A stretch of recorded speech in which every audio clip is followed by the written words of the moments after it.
Hey, bud. Hey, wait on. Hey, How's it mate, how are going? you? I'm Yeah, all good, man. good. I'm good. Sorry, man. I'm sorry I was a bit late there. I was on the No, physio it's bed. fine.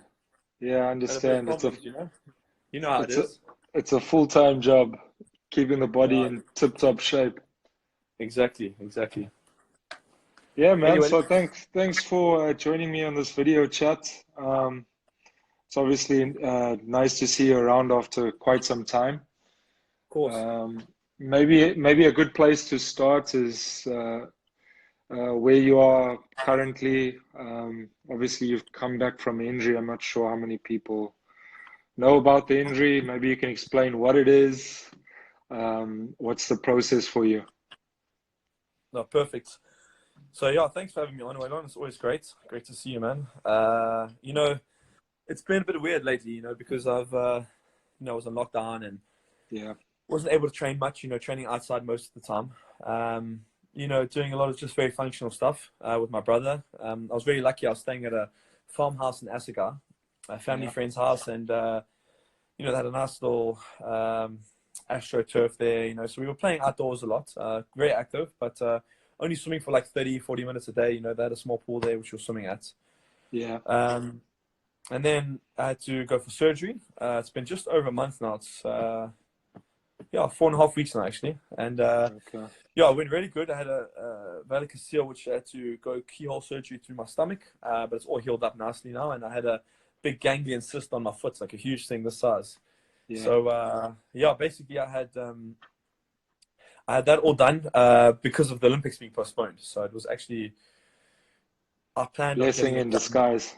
Exactly. So I actually planned on getting it done after in August, but then with Olympics being postponed, my doc called me and said, "Look, I have a gap for you on the second. Hmm. Do you want to come in?" And this was literally like 36 hours to decide. So I was like, "Oh, geez, okay." Yeah. So yeah, very happy. Anyway, got it done. So I'm feeling really good about it, and yeah, just started to get back into things now, and kind of tweaked my groin again. I've having this underlying injury for a long time. You know how injuries are, but I've Yes. had this groin injury for a long time now, and yeah, basically it's just a little bit sore. I just had the physio help me out a bit here, and he just says it's just a bit overworked, and I've need to just do a bit more functional stuff, not isolated training too much, because I've been working it too much, and I think it's just a bit overworked. Yeah, and you speak about the injury, and obviously you're getting back into the pool quite slowly. Is there anything you need to tweak going forward, or are you just going to see how your body responds to different mileage on it or workload? Do you just adapt as you go week to week? Yeah, absolutely is that. I think so at the moment I'm doing, just a little bit. I'm coming in and I'm just floating really. And I'm kind of just making sure that I'm uh, technically sound, if that makes any sense. I'm just going to try to Yes. keep myself in the right position, not really pushing. Still doing a little bit of land training, not too much. But yeah, I've been doing a little bit too much groin exercises because I tend to do that. I'm a bit of a Yeah. eccentric person in that department. Once I Yeah. focus on something, I do too much of it. So my Yes. groin's a little bit, was just a bit tender. I was doing the butterfly stretch yesterday afternoon. With the knees going down, you're pushing down, and then I just felt sharp pain going through. So Yeah. because I just said it's, just a bit overworked, and yeah. So I'm just, I'm hoping that I can start swimming properly again in the next 10 days or so. But Yeah. yeah, for me, just making sure, we're all happy, and for my family, yes, it's all good. Yes. Obviously, sometimes an injury can be quite a nice benefit in terms of getting like a mental refresher. Is it been a nice time for you not being in competition? Is there anything that you do for downtime or to find your balance? Because I can imagine that when it's in competition time or getting close to competition time, you obviously have some strict protocols in place. Of course. Yeah, look, it's been really nice actually. I think the big thing is just being with the family. It's been really awesome. I Mm. have my girlfriend with me. I have my brother, Yeah, my mom and dad. We're staying together now for a couple of weeks, and it's just been good to be yes, back in Durban. Obviously I moved. Well, I've got a place in Cape Town which me and my brother stay at. But yeah, I come home to Durban a lot, see my family. But I think being overseas for most of the year, it's just been nice to be home. Be the Durban sunshine, be with my family. You know, just the small things I've appreciated more than ever. I've also been playing a lot of poker, Yeah. a lot of FIFA. Actually, I got these online courses, which I got about 3-4 weeks ago. I bought like 10 courses, man. It was like 90% discounts. Yes. I don't know what, but it's like for finances, for Yes. stock trading. There's a French course which I want to start. Get back to a bit of heritage there. Yes. So yeah, my girlfriend took a Spanish one. So we all just kind of we're going to start with that. I was supposed to start on Monday. I just did about 20 minutes. Just introduction. Yeah. But it's just for me, really. It's just to understand a bit more about stuff like that, which I don't understand. Because I didn't study after school. I did. Yes. I went pro straight after school, and I just feel like not coming towards the end of my career, but I'm 28 now, and I think I've got to start looking at the next step. Whether that's in 5 years, 10 years, it doesn't matter. I'm just looking to prepare myself for that. So I think it's the right time to start understanding a bit more about everything besides swimming.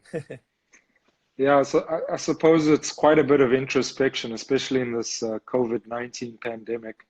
So it's been interesting to see different people use this time in different ways. So you finding a creative outlet to try new things or learn things, I suppose it keeps your sanity in check, and also keeps you distracted in terms of your injury or what's ahead in terms of what you want to focus on or what your goals are. Absolutely.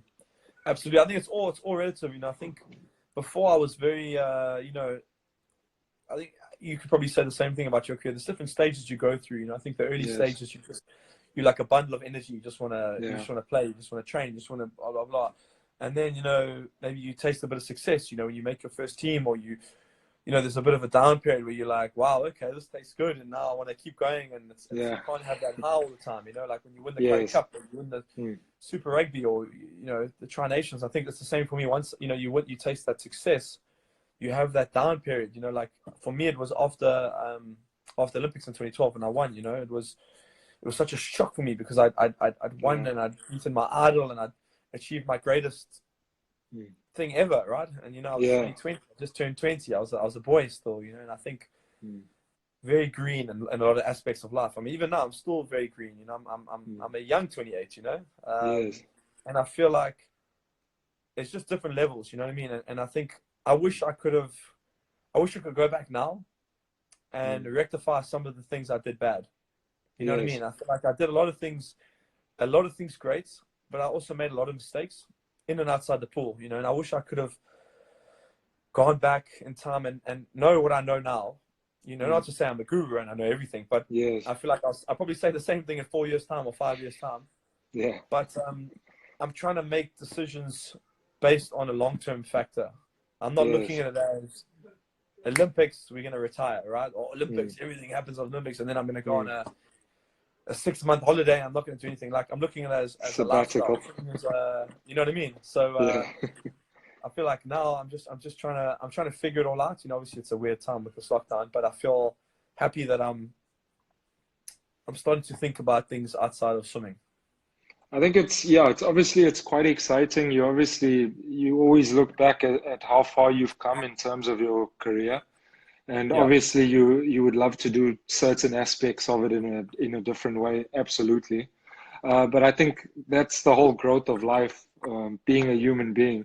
And probably what makes it exciting is that you never exactly stop growing in terms of how you evolve. So it's just understanding yourself a little bit better as you track along and obviously tweaking it.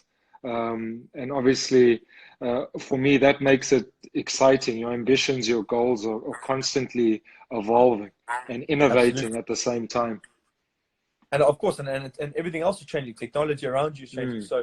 So different things that were, let's just say, relative in some respects are not anymore, and vice versa. So like, it's exactly what you said there. I think everyone's constantly evolving. I think the key is just to find new goals, because I think a lot of the time, especially with sportsmen, I'm sure you know about this. I mean, a lot of sportsmen get depressed about it, because they've hit that high of highs, and then they maybe become normal afterwards, normal in some respects, and Yes. they're used to living a certain lifestyle, but they don't know how to cope with the changes that are made. But it's natural changes. Everyone gets old, everyone retires, everyone has a family, everyone moves For on and sure. does different things. So for me, I mean, I think, that's something probably I would struggle with, to be very honest. If I'm honest about it, I'd probably struggle with that because I'm used to my lifestyle. I'm used to being in control of what I'm doing, and I'm happy with what I'm doing. I think it's it's all relative. I think, in your perspective, people perceive things in different ways, so I feel like, just try to be positive, especially during this time. A lot of people are suffering from that cabin fever, depression, and all that stuff, and I think just be positive. That's the message I always try to say. And I think being vulnerable, it's good in this space talking to different sportsmen. It's good to see sportsmen present themselves as vulnerable and not perfect. And as human beings, obviously, every day is not the same. So Of you course, are trying to be the best version of yourself constantly, which obviously anything can derail that from from day to day. of course, And obviously that makes you more accessible. So I think obviously this platform is a good way of promoting positivity and of making course, sure that people understand that everyone's a work in progress. of course, absolutely. It's all about that. Sometimes people forget because you can be emotionally not ready for a certain situation. For example, in 2012, I wasn't emotionally ready to handle certain situations outside of the pool, in the terms of, whatever, managers, Yeah. coaches, finances, whatever. And I wasn't equipped with the tools Yes. to do stuff where maybe like my dad would help me with 99.9% of everything. He would help me with everything, but he would tell me do this and please do this, and I wouldn't do it because I felt like I wasn't ready to make that step. Yeah. And now I look back and I'm like, geez, Dad, you were very right. I should have. I wish I'd just done that. A bit better. So I think sometimes, I was hard on myself with a lot of things, but speaking to people, you realize that you just weren't emotionally ready, and that's not really down to age or anything. It's down to also experiences and life. I feel like I'm very mature in some respects. In some respects I'm not, but some respects I'm very, very immature. My girlfriend will tell you I'm very mature in some aspects. So I'm on both Yeah. spectrums. I'm very high on both, on high and low on the other spectrum. And I think that's Yes. okay. Like you say, as long as you're growing and evolving as a man or woman.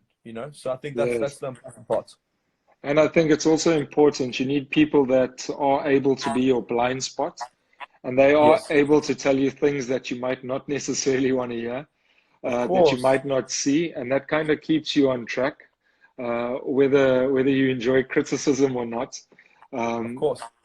and I think that's the difficult thing, but that's also part of that growth, accepting other people's perspectives that are close to you, and also trusting that they have your best intentions and they want to grow with you. Man, that's the most important thing. What you said there. The most Mm, important thing is having someone like, let's say, my dad. He's mm, my. I could find in him with everything, and he has my best wishes. So I know that. So mm, I feel like people need to have that person or have that mm. thing, in their life that they can have. It doesn't have to be their father or their brother or their sister or their brother or whatever.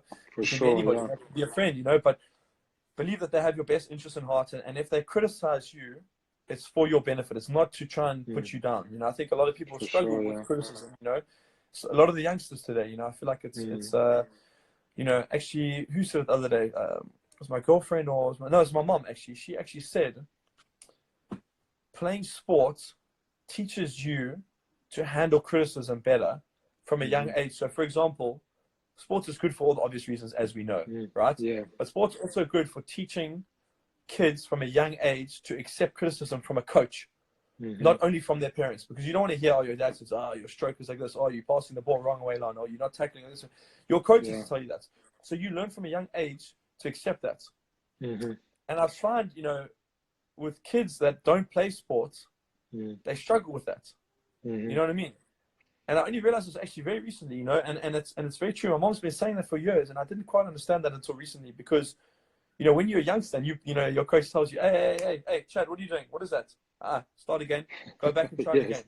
Yeah. You know what I mean? So it's actually it's the right way of thinking about it, and it's all down to sports. I think sports is the greatest thing in the world, you know, for anybody to do, even if it's a hobby or a part-time thing. It's just staying active. It's you know, it's really amazing.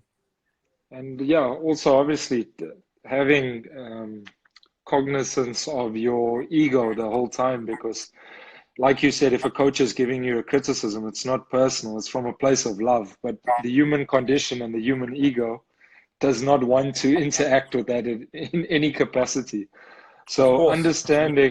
understanding and having the maturity or maybe the emotional intelligence to a degree, you can decipher in the correct way, and that will obviously motivate you to continue on the right track. 100%, million percent, absolutely. And then obviously I think it's a it's a pandemic in its own right. I think a lot of kids, especially aspiring sportsmen, they obviously always see the end picture, the end result. You could have a goal, you want to be Olympic athlete or Springbok or Protea cricketer. But I always find that kids neglect the part in the middle, the everyday waking up and training, the small incremental steps you need to Mhm. take to achieve your goals. And I think as a society, and especially the junior athletes out there, they don't like the in between. And I mean, I spoke to Brad Moore, and New Zealand rugby coach, quite recently, and he says, you know, his focus is primarily on the week. On Saturday, when you play your rugby game, that's not what it's about. It's, are you making improvements in the week? That's the vast majority of where you're spending your time training and the minutes and the preparation. And so, Of course. how maybe a good question. How important is it to keep yourself motivated? Obviously, trainings are not going to give you that exact same buzz that you'll have when you in an event or when you're getting ready to race, but trying to get yourself up and motivated where you get excited for the monotony during the week. Yeah. Well, look, I think it's what you said there. It's in betweeners that make the big difference, you know. So for me, I'm motivated by the success at the end of the tunnel. So for me, Mm, um, swimming is a hard sport, you know. It's a lonely sport, you know. Like mm, being frank about it. So would I be swimming 60 kilometers a week or 50 kilometers a week just for fun? No, definitely mm. not. Would Yeah, I swim 10 kilometers a week for fun? Yes, absolutely. You know, yes, yeah. um, I'm doing it because I want to be successful, you know. So Hmm. um, I'm definitely driven by, you know, results at the end of the day, but also self happiness. I feel like if I Hmm. prepare in the right way, Hmm. I will be happy with the results, if that makes sense. So if for example, if I Absolutely, put yeah. everything I've done into it and I get bronze or silver or fourth next year at the Olympics, I can't do anything but take my hats off to the guys that beat me because I've trained like a dog, like an Hmm. animal to get there. You know what I'm trying to say? So, Absolutely, yeah. you know, for me, I think for juniors, you know, it's about finding that happiness of what you want to do. It's not necessarily, you know, when you talk juniors, you're talking, you know, from 14 to 17. Find that happy medium of training hard and enjoying yourself and having a hobby on the side. Mm. Maybe 18, 19, 20, you know, depending on your level, Hmm. then it's got to be more serious. I mean, look, I was professional at, you know, even 17. I was in grade 11 when I was in the national team. So Yeah. I was training quite hard from then. It's a little bit different, you know, if you're talking about that. But I think always going back to something that you love to do, you know, like I love to just be by myself and play some FIFA. I'm happy with that. Hmm. You know what I mean? I'm happy with Yeah. playing poker, spending time with my friends. You know, you go back to something where you're not talking about swimming all the time or not Hmm. doing swimming all the time. You know, you work hard when you work hard and then you just zone out. You know what I mean? And then, Hmm. like you say, on the weekend when you race, or we don't race every weekend, you know, you've done everything possible, you know? So Hmm. it's very important to find that balance, Hmm. but also not be too obsessed with certain things, you know, be Hmm. obsessed with the training. You know, don't be obsessed with your opponents, you know. Hmm. I've made that mistake also. I mean, I've made that mistake many times, you know what I mean? So Hmm. you you got to train hard, you know, be wary of what you got to do, the game plan or whatever. But I think at the end of the day, it comes down to that training, you know, and working as good as you can, you know. And that doesn't Hmm. necessarily mean it's hard. Sometimes it Yeah. means it's smart. So, you know, if you're injured or you pre-season, you know, you can't go kill yourself the first week. You know what I mean? You'll Hmm. be injured. So you got to work in a smart way. So I think it's just finding, you know, trusting a coach or trusting the people around you to make the right Yes. decisions, you know? And I think obviously knowing who you are as a person, and knowing that obviously swimming is a passion and it is a talent and it is a gift of yours, but Yes, understanding that there's a lot more moving parts to what makes Chad Chad. So absolutely. so that fixation of training and training, and if that's your whole identity, is just I'm the swimmer and that's all I've got going for me. If I don't reach my goals, then I'm a failure. Yes, Understanding that you get your happiness derives from different fragments within your existence, I think that makes the journey obviously better. Obviously, when you're training, you love it. When it's time to switch off and you're playing games or spending time with your family, you get that happiness, that absolutely. mental well-being comes from that. Absolutely. No, no, that's exactly right. And I think, to be very honest with you, a couple of years ago, I wasn't like that. I was too obsessed with the swimming, and I was like, I mean, it is do or die for me, but it's not. You know, at the Yeah. end of the day, I have a beautiful family. I have an Mm. amazing, I have an amazing girlfriend. I have people around me that are really great. You know, so Yeah. at the end of the day, if I break my leg tomorrow, I can't swim. I've had a great career. Absolutely. You know what I mean? And I have great people around me. So it shouldn't be the end of the world. You know what I'm trying to Mm-hmm. say? So I Mm. feel like I was like that, man. I was so upset after 2016 when I got two Mm. silvers. Mm. Man, looking back at those two silvers, it's great achievements. Mm. Two silvers at the Olympics. I mean, I'm honored to have won that. But I mean, at the time, I was like, Yeah. yo, I was very down. I was very, very sad. I was depressed is a strong word. I'm not going to use depressed, but I was Mm. extremely down on myself because Yeah. I put so much into it. I put like so much effort and didn't go my way and a couple of things, and I had the drug cheat, that, didn't, Yes. it is what it is, right? But Mm. it hurt me hard, it hurt me here in the heart, you know what I'm saying? Yes. And it shouldn't be like that. I spoke to a very good sports psychologist a couple of years ago, Mm. and he says, make your highs not too high and your lows not too low. So you're Mm-hmm. just flying in a happy medium all the time, Win Yes. or lose, it's like when you lose a game, Super Rugby is so quick every weekend. If you lose Yeah. a game and you lose it unluckily in the last minute, the ref gives a penalty and they kick a 3-pointer from the halfway line, and Yes. you lose, a close game which you were dominating possession-wise, Yeah. it is what it is. You pick it up next week, you go dominate next week. You know what I'm saying? Mm. So I feel like don't harp on them. I think Mm-hmm. that's the mistake that a lot of the time people do. So Mm. yeah. Anyway. Yeah, I think staying in that steady state is obviously it's amazing, and obviously I've endured some bad losses, and you come in on Monday and you just don't want to see the videotape, and you don't want to see the Of course. coach, and it's Absolutely. yeah, you've got a lot of stress and anxiety before you roll into the stadium. Absolutely. Um, but I think the best coaches, and I think the people that understand it, they know how to get their players back up to it. So often, my best coaches after a heavy loss, you'd end up doing something like a fun activity on the Monday, Yeah. and you're not even talking shop on the Monday because you just want to flush it. Yeah. Obviously, the emotions of the weekend are the emotions of the weekend, and as a professional sportsman, you have to deal with them. You can't hide from them. But understanding and keeping that balance, I think, like you said, is probably the ultimate goal.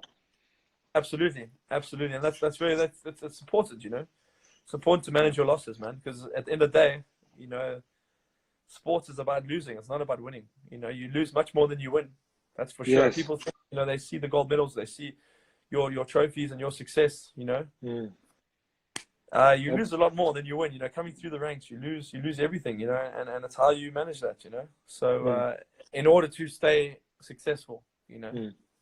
So yeah. And if we go a little bit off the beaten path here, or maybe not the beaten path, with the Olympics next year, where do you see it? Do you see it happening? Obviously, that's high on your goal list, I'm sure. Not putting words Yes. into your mouth, but Yeah. Yeah. Of course. Of course. is there any news or anything that you know, any progress to what could possibly be for the Yeah. following year? Yeah. To be honest with you, it's a tough situation because we're not sure what's happening. Yeah. I'm speaking with my old coach Graham many Yes. times. We're just talking about solutions, and it's just tough, because we I don't know what's gonna happen, man. If they cancel Yeah. Olympics, it'll be pretty devastating to a lot of people, not For just swimmers, sure. For So sure.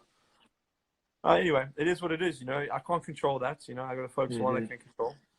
You know, so anyway, it is what it is. Yeah, and I'm sure there's a lot of obviously professional swimmers and professional Olympians trying to plan their programs accordingly. But obviously, you know, you have to peak at a certain time, like all the other Olympic Yeah, of athletes. course, of course, of And course. right now, your training is probably going through a bit of a lull because you're not sure how to block out how your management or your load's going to be. Of course, absolutely. Very, very true. Very, very true. And obviously, mental toughness um, in your field obviously is something that you have to be at the top of your game. In your opinion, what does mental toughness mean to you, and what is your process? Well, for me, mental toughness, it means several things to me. I think the most important thing is just never to give up. So that's, Mm-hmm. in a nutshell, that's what it means.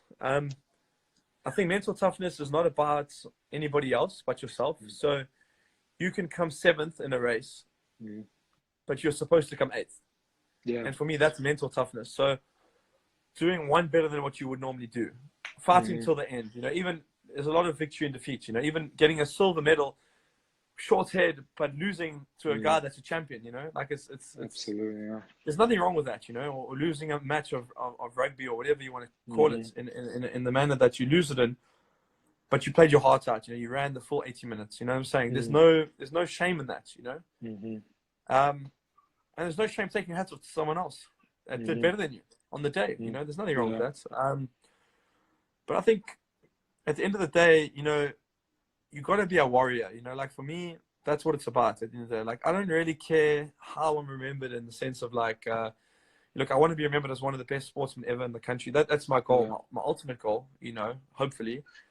But I want to be remembered as one of the toughest swimmers ever, you know, like it must be hard to beat me. Like if I'm a rugby player, I want it to be hard for them to come past me, hard to beat me at my home ground. You know, it mustn't be easy. Yes, you can beat me, no problem, but you must never walk for 40 points over me. You understand what I'm trying to say? You can beat me, but it mustn't be a walkover in any aspect. So whether I'm coming last or whatever, you'll never see me quit. I'll always put my head down the last couple of meters. I'll always, you know, I'll always give it my best. You know, and I think that's what mental toughness in a nutshell means to me, you know?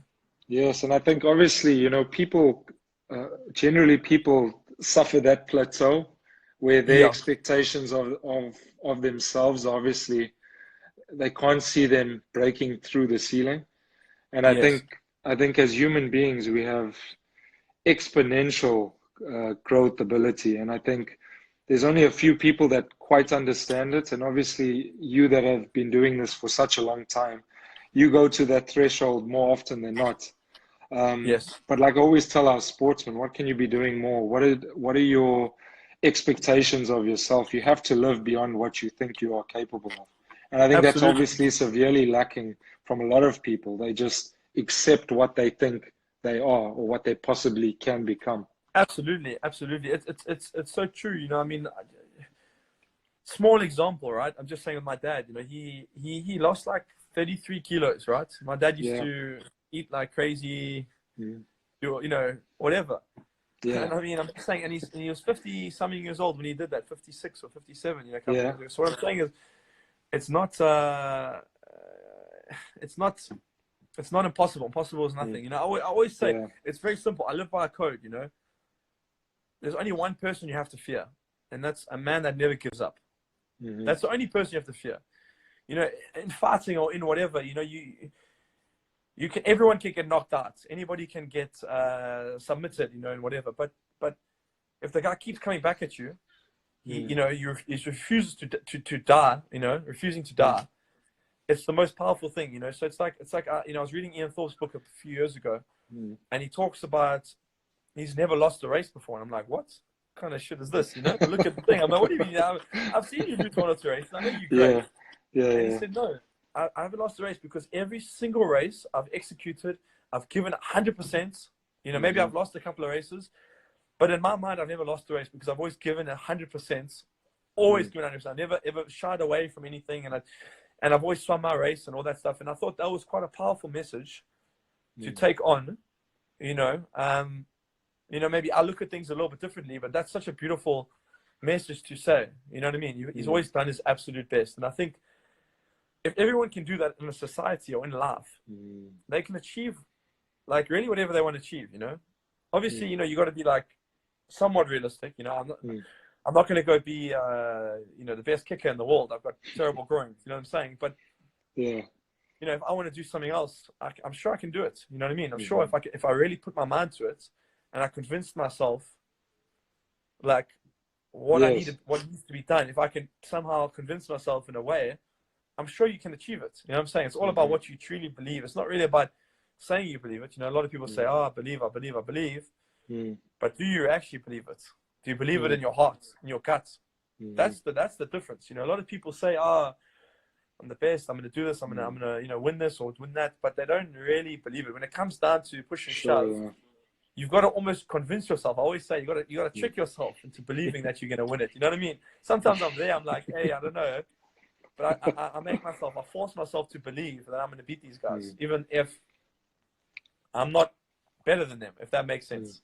Yeah, and I think, look, we've seen quite a bit of it. Getting a snapshot of Michael Jordan's life on Netflix with his last dance. No spoilers.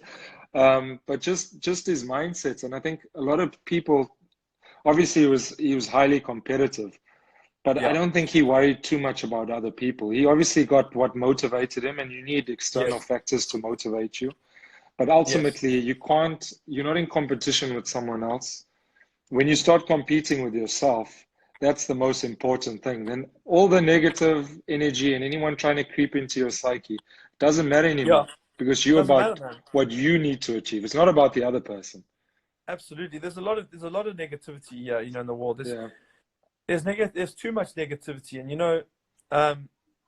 you do get sucked into it. We all do in everyday life. You read the news, you see it on, whatever it is, News 24, and you see like the negative stuff that's happening in South Africa or heading in the world or whatever. And you see people, even like on social media, people can be very mean, at the end of the day, we're all human beings at the end of the day, right? And the sportsmen, so people, yes, there's rivalries and stuff. I mean, I have no personal hatred for anybody. That's we have rivalries, right? I mean, Phelps and even Sun Yang, the guy that beat me for the gold medal, the guy that tested positive for drugs.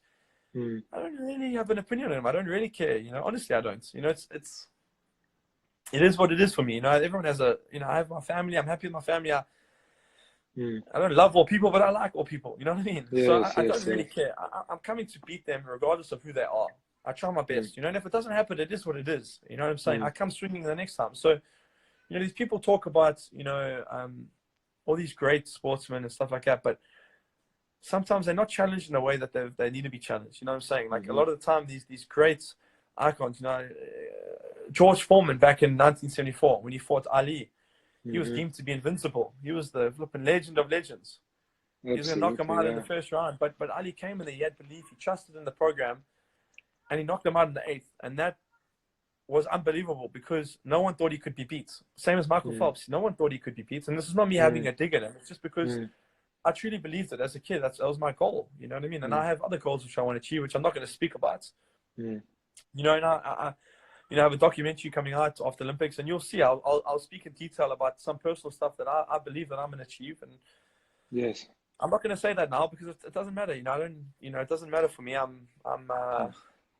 I'm focused on myself, like you say. I can't control what other people are going to do. I can't control. I got so many great people I'm racing. I got the 2 best butterfly guys of all time I'm racing. I got Caleb Dressel. I got Christoph Milak. These guys broke Phelps' world record, and they're both like 20, 21. They both lighties. And they're huge favorites. I have nothing to lose against these guys. So I'm not worried about it. They got to worry about me. I'm not worried about them. You know what I mean? So it's all relative, and I think. When push comes to shove, in any aspect of life, if you've done your best, there's nothing you can do. There's nothing more you can do. You know what I mean? For sure. I think maybe that's a good place to end it, Chad. I know you're going to recover now and relax, maybe play some FIFA. But obviously, it's been an absolute pleasure chatting to you. Thank you. You're an absolute inspiration to many people, and I really hope people will listen intently to this and maybe see a different side of yourself or your process, or maybe get a small inkling into what happens in the mind. But from my side, obviously, you've got my 110% support, and just Thank you, man. keep flying the flag, and we'll be watching you quite closely. So thank you for everything you do for South Africa and for sport. Thank you, and no, thank you. It's a big honor to speak to you, man. You're a big inspiration to me too and my family. So, and a gentleman. Awesome, dude. So, thank you No, so much for that. thank you so much, dude. Take care. We'll chat soon. Yeah. Bye Thanks, for man. now. Take care. Thank you very much. Cheers, guys. Thanks, everyone. Cheers.